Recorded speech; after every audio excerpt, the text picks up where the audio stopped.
Hello बच्चों, कैसे हो आप सब लोग। स्वागत है आपका मेरे YouTube channel study with doctor Pawan Oberoi पर। मैं डॉक्टर पवन ओबराय, भगवती कॉलेज मेरठ।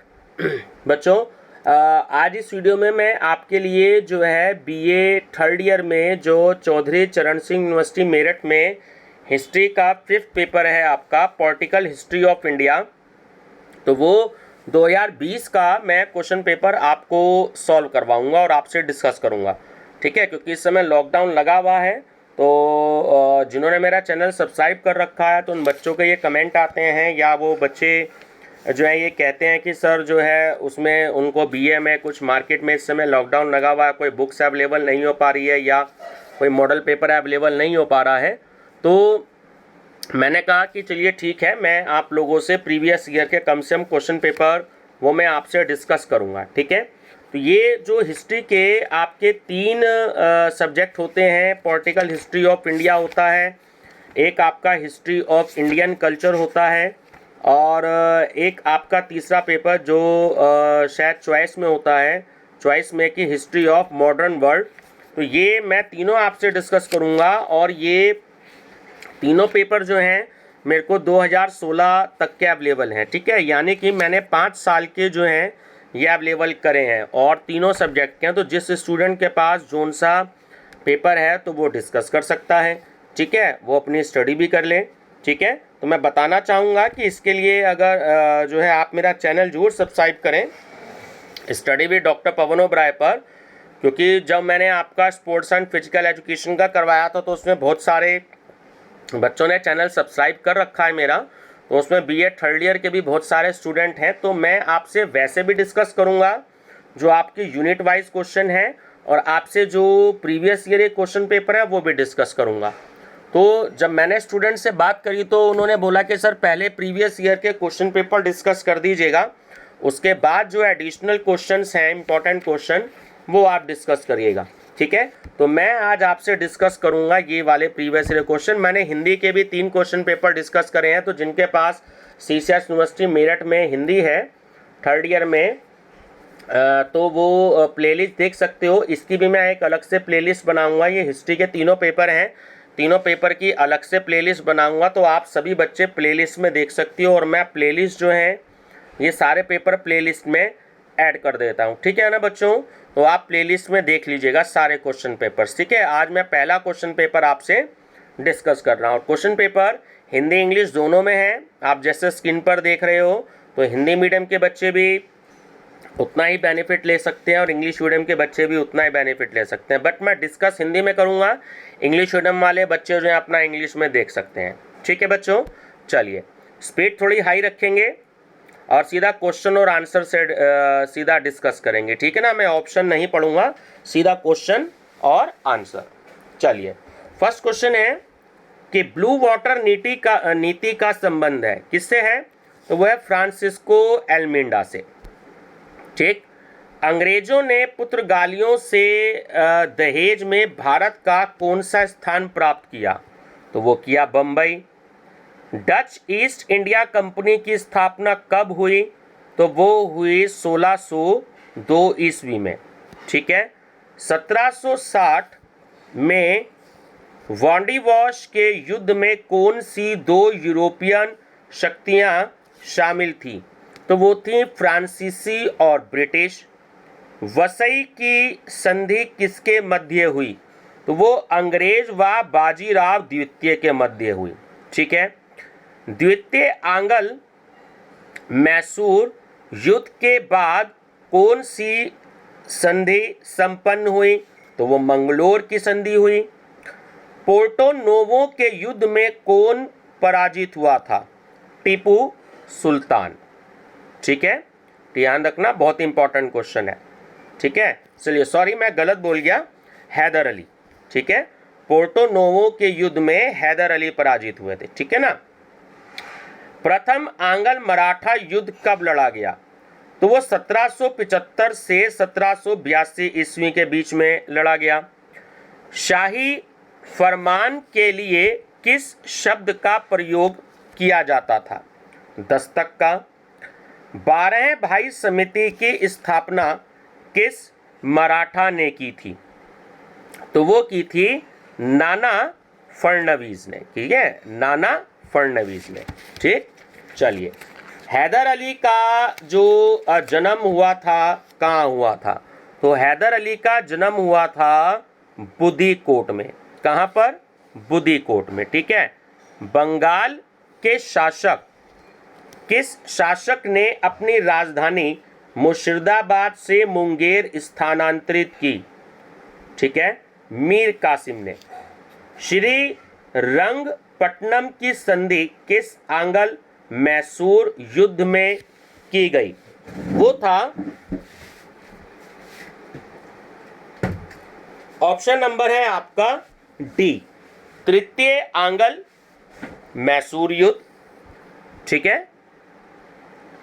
अली नगर की संधि किस वर्ष की गई?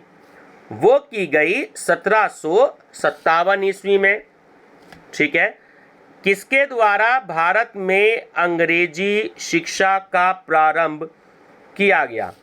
वो किया गया लॉर्ड विलियम बेंटिंक। भारत में सार्वजनिक निर्माण विभाग को किसने शुरू किया? लॉर्ड डलहौजी ने। बेंटिंक को भारत का गवर्नर जनरल कब बनाया गया? 1828 ईस्वी में। विलियम बेंटिंक ने ठगों का दमन करने के लिए एक नए विभाग की स्थापना करी। तो इस विभाग का प्रभारी किसे बनाया गया? विलियम सलीमैन को। ठीक है। जब सिंध का विलय हुआ उस समय भारत का गवर्नर जनरल कौन था? वो था लॉर्ड एलनबरो। बंगाल में आने वाले निम्न गवर्नरों का सही क्रम बताइए। चलिए, आंसर तो नेक्स्ट पेज पे है, मैं आपको बता देता हूं। तो ऑप्शन नंबर डी करेक्ट है, जैसे क्वेश्चन में दे रखा है। ठीक है, तो उसमें वैसे ही है फर्स्ट नंबर पे कि हॉलवेल, वेनिस्टार्ट और वेलिस्ट और कार्टियर। ठीक है, फर्स्ट, सेकंड, थर्ड, फोर्थ। ठीक है ना। चलिए देखिए, ये रहा आपका ऑप्शन नंबर डी करेक्ट है। ठीक है। नेक्स्ट है आपका 1 मार्च 1776 ईस्वी को कौन सी संधि संपन्न हुई? तो वो हुई पुरंदर संधि। ठीक है। निम्नलिखित में से किस गवर्नर जनरल या वायसराय ने पुरातत्वीय अवशेषों के रखरखाव में गहन दिलचस्पी दिखाई? तो वो थी लॉर्ड कर्जन ने। ठीक है, लॉर्ड कर्जन, ध्यान रखिएगा। निम्नलिखित में से किसने 1884 में डेक्कन एजुकेशन सोसाइटी की स्थापना करी? बाल गंगाधर तिलक ने। निम्न में से कौन सी व्यवस्था ने जनता और सरकार के मध्य सबसे नजदीकी संबंध स्थापित किया? तो वो था रैयतवाड़ी। महालवाड़ी व्यवस्था भारत के किस प्रांत में लागू की गई थी? उत्तर भारत में। जमींदार को भूमि का स्वामी माना जाता था जमींदारी व्यवस्था में। 1857 की क्रांति के समय गवर्नर जनरल कौन था? वो था लॉर्ड कैनिंग। 1857 की क्रांति के दौरान अंतिम मुगल बादशाह बहादुर शाह जफर को उनके 2 पुत्रों के साथ किसने बंदी बनाया था? तो वो था मेजर हडसन। ठीक है, चलिए, मेजर हडसन। अब है आपका क्वेश्चन 29। देखिए, ये मैचिंग का है ना, कभी कभी इसमें मैचिंग भी आपको 2-3 क्वेश्चन जो हैं वो आएंगे। चलिए हम सीधा ऑप्शन नंबर आपके ए की बात करते हैं। ठीक है, कि जैसे है दिल्ली, तो दिल्ली में था जॉन निकोलस। उसके बाद है लखनऊ, लखनऊ में था सर कॉलिन कैंपबेल। और उसके बाद था झांसी, झांसी में था सर हुज रॉस। ठीक है, और डी है इलाहाबाद, जिसका नाम अब प्रयागराज है। ठीक है, तो वहाँ पे था जनरल नील। ठीक है, चलिए, तात्या टोपे को फांसी पर कब चढ़ाया गया? तो 18 अप्रैल 1859 को। निम्नलिखित में से कौन उपनाम महक परी के नाम से जानी जाती है? वो है बेगम जीनत महल। भारत का प्रथम स्वतंत्रता संग्राम 1857 के विद्रोह को पहली बार किसने इस नाम से इस प्रकार पुकारा? वो था वी.डी. सावरकर। ठीक है, अक्सर आपने न्यूज़ में सावरकर जी का नाम सुना होगा। निम्नलिखित में से कौन सा क्षेत्र 1857 की क्रांति से प्रभावित नहीं था? तो वो था चित्तौड़। बटलर कमेटी किससे संबंधित थी? वो देशी रियासत से संबंधित थी। नरेंद्र मंडल की स्थापना कब की थी? 1921 में। कहाँ के राजा ने रानी लक्ष्मीबाई का अंग्रेजों के विरुद्ध साथ निवेदन करने पर भी नहीं दिया था? तो वो था ग्वालियर। ठीक है, चलिए नेक्स्ट है, इंग्लैंड में फ्री इंडिया सोसाइटी की स्थापना किसने करी थी? तो वो करी थी आपकी भीकाजी कामा ने। नाना साहब के कमांडर इन चीफ कौन थे? तो वो थे तात्या टोपे। 1857 में अंग्रेजों के विरुद्ध जिहाद का प्रचार किसने किया? तो वो थे मौलवी अहमद उल्ला। रानी लक्ष्मीबाई किस और नाम से भी जानी जाती थी? तो देखिए, छबीली, मनु और मणिकर्णिका। ठीक है, तीनों ही नाम थे उसके, तो ऑप्शन डी करेक्ट है कि उपयुक्त सभी। किसने कहा था रिपन भारत के प्रख्यात गवर्नर जनरलों में सबसे महान व प्रिय था? तो वो है मदन मोहन मालवीय। लॉर्ड लिंटन को भारत का वायसराय किस ब्रिटिश प्रधानमंत्री ने नियुक्त किया था? तो वो थे डिज़रायली। पीसी इल्बर्ट कौन थे? वो थे वायसराय की परिषद के विधि सदस्य। स्थानीय स्वशासन का जनक कौन सा वायसराय था? वो था लॉर्ड रिपन। लॉर्ड कर्जन द्वारा 1904 में भारतीय विश्वविद्यालय अधिनियम पारित किया गया। इस अधिनियम का प्रमुख उद्देश्य था, तो इसका जो प्रमुख उद्देश्य था वो था शिक्षा पर सरकारी नियंत्रण। ठीक है, चलिए, बंग भंग विरोधी आंदोलन के दौरान क्लाइल सर्कुलर संबंधित था शिक्षण संस्थाओं से। वर्नाक्यूलर प्रेस एक्ट किस वायसराय द्वारा पारित किया गया था? लॉर्ड लिटन द्वारा। बंगाल विभाजन के बाद पूर्वी बंगाल का प्रथम गवर्नर जनरल कौन बना? वो था बम्फयर्ड फुलर। 1901 के सिंचाई आयोग के अध्यक्ष कौन थे? तो वो थे सर सी स्कॉट मॉनक्रिक। किस वायसराय ने कांग्रेस को प्रतिबंधित कर दिया था? Lord Willingdon. भारतीय राष्ट्रीय कांग्रेस का प्रथम यूरोपीय अध्यक्ष कौन था? वो था जॉर्ज यूल। भारतीय राष्ट्रीय कांग्रेस के 3 बार अध्यक्ष कौन चुने गए? दादा भाई नौरोजी। जब कांग्रेस की 1885 में स्थापना हुई तो भारत के वायसराय कौन थे? Lord Dufferin. ब्रिटिश संसद का प्रथम भारतीय सदस्य कौन था? दादा भाई नौरोजी। कौन सा नेता कांग्रेस का कभी अध्यक्ष नहीं चुना गया? वो थे बाल गंगाधर तिलक। ठीक है, नेक्स्ट है, अभिनव भारत नामक क्रांतिकारी संस्था की स्थापना किसके नेतृत्व में हुई? वीडी सावरकर।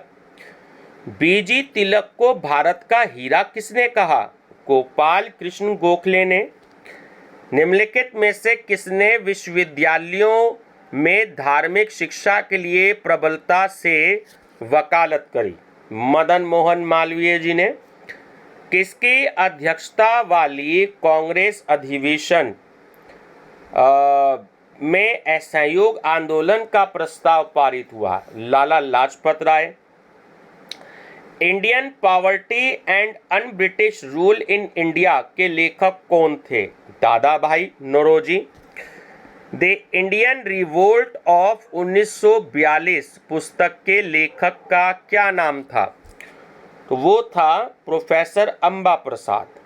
ठीक है, चलिए अब फिर से मैचिंग आ गई है सूची, तो हम सीधा ऑप्शन पर डिस्कस करेंगे जो कि सी करेक्ट है आपका, है ना।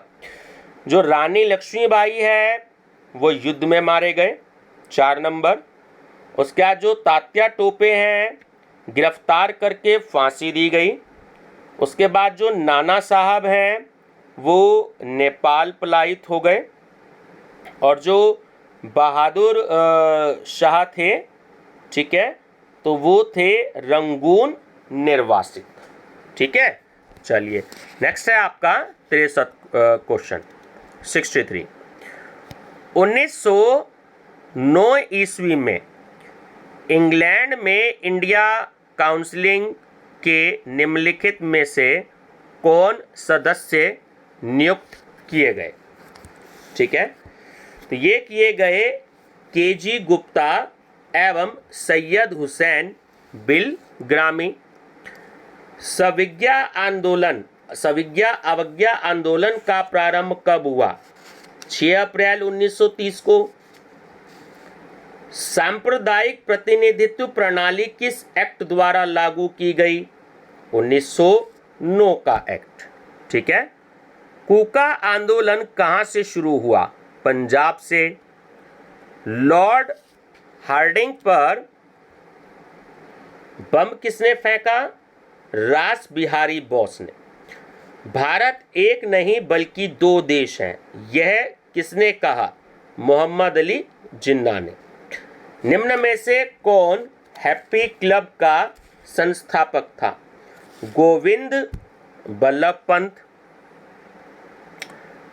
भारतीय स्वतंत्रता संग्राम अधिनियम 1947 कब लागू हुआ? 18 जुलाई 1947 में। इनमें से कौन कैबिनेट मिशन का सदस्य नहीं था? वो था वेवल। सविनय अवज्ञा आंदोलन के दौरान सरोजनी नायडू ने कहां पर नमक डिपो पर धावा बोलने के लिए सत्याग्रहियों का नेतृत्व किया था? तो वो था आपका धरसाना। ठीक है, धरसाना। मेरे ऊपर किया गया लाठी का प्रत्येक प्रहार ब्रिटिश समाज के लिए ताबूत की कील प्रमाणित होगा। बहुत ही इंपॉर्टेंट लाइन थी ये, लाला लाजपत राय जी ने कहा था ये। ठीक है, पाकिस्तान के वास्तविक संस्थापक जिन अथवा रहीमतुल्ला नहीं बल्कि लॉर्ड मिंटो थे। किसने कहा? राजेंद्र प्रसाद जी ने। 1920 के कलकत्ता अधिवेशन में असहयोग आंदोलन के प्रस्ताव का विरोध किसने किया? तो वो किया चित्तरंजन दास ने। ठीक है, भारत छोड़ो प्रस्ताव की निम्नलिखित में से किसने अनुशंसा की थी? वो की थी सरदार वल्लभ भाई पटेल जी ने। निम्नलिखित में से किसने गांधी जी की गतिविधियों को राजनीतिक फिरौती कहकर पुकारा? लॉर्ड लिथिगो। ठीक है, जवाहरलाल नेहरू अंतरिम सरकार के प्रधानमंत्री कब बने? 2 सितंबर 1946 को। हम अल्पसंख्यकों के अधिकार के बारे में सजग हैं, परंतु हम उन्हें बहुसंख्यकों की प्रगति रोकने के लिए वीटो नहीं दे सकते। किसका कथन है? ये था एटली का। डॉक्टर सैफुद्दीन किचलू और डॉक्टर सत्यपाल का किस घटना से संबंध है? तो वो है आपका रॉलेट एक्ट से। ठीक है, रॉलेट एक्ट। चलिए नेक्स्ट है आपका 81। मॉन्टेग्यू चेम्सफोर्ड अधिनियम कब पास हुआ? ये हुआ 1919 ईस्वी में। जलियांवाला बाग नरसंहार के समय भारत में कौन वायसराय था? वो था लॉर्ड चेम्सफोर्ड। वल्लभ भाई पटेल सर्वप्रथम गांधी जी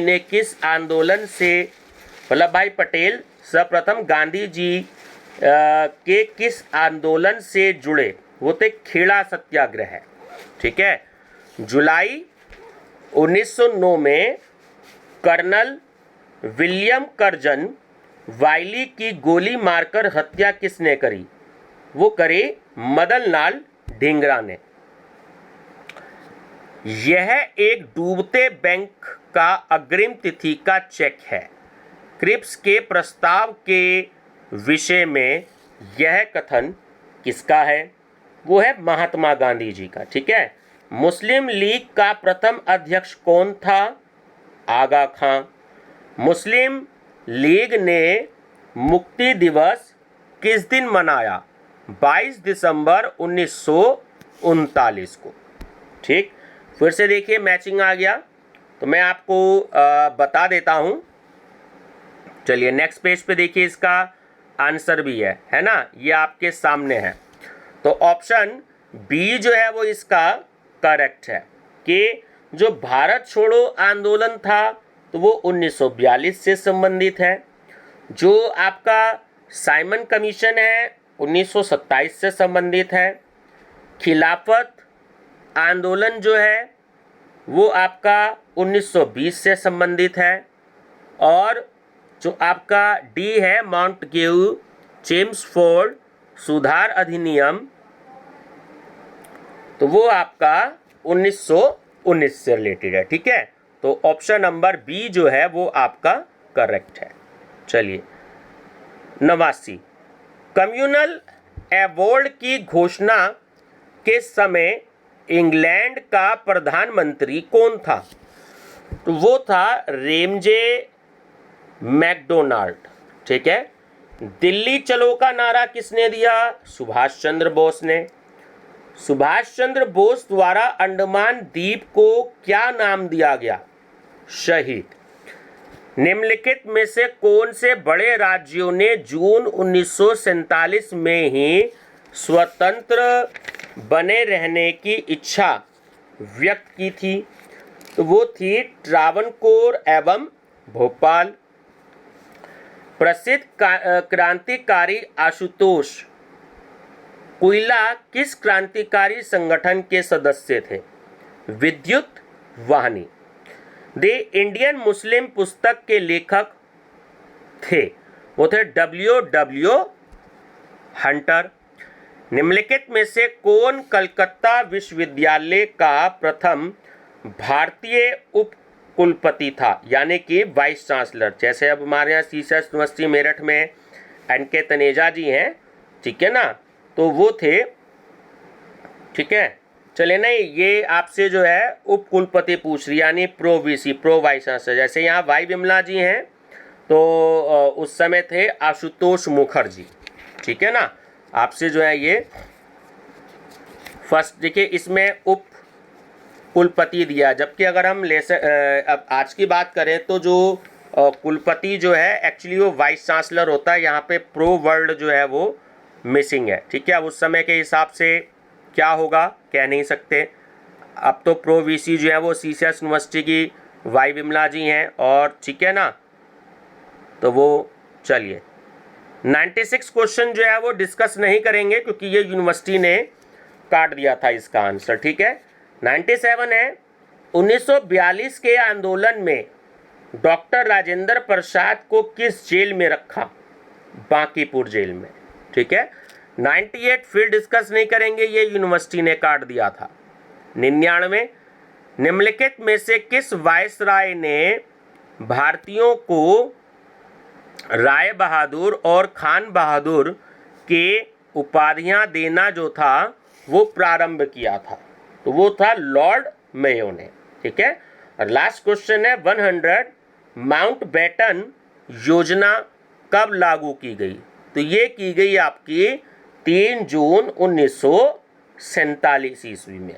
ठीक है। और ये बच्चों ये यूनिवर्सिटी की जो है ना आंसर की है। ठीक है। जिसमें एक्स का मतलब है क्रॉस क्वेश्चन। नीचे आंसर शीट में देखिएगा कि जो 96 और 98 क्वेश्चन है उस पर क्रॉस लगा हुआ है। कभी कभी अगर यूनिवर्सिटी से भी कुछ मिस्टेक हो जाती है तो यूनिवर्सिटी जो है वो आंसर जो है वो उसके काट देती है। ठीक है ना बच्चों।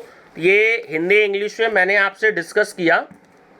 मेरे चैनल पर बने रहिएगा क्योंकि मेरे ही चैनल पर आपको CCS यूनिवर्सिटी के प्रॉपर तरीके से आपको MCQ सीरीज में 3rd ईयर के सारे 16 पेपर मिलेंगे। अभी मैंने 2-3 दिन से ही स्टार्ट किया। आर्ट साइड के सब्जेक्ट मैं समाजशास्त्र भी डिस्कस करूंगा, हिस्ट्री भी डिस्कस करूंगा, हिंदी भी डिस्कस करूंगा, पॉलिटिकल साइंस भी डिस्कस करूंगा आपसे। ठीक है। और 1-2 सब्जेक्ट और हैं जिनके मैंने क्वेश्चन पेपर अवेलेबल किए हैं। तो 6-7 पेपर्स हैं।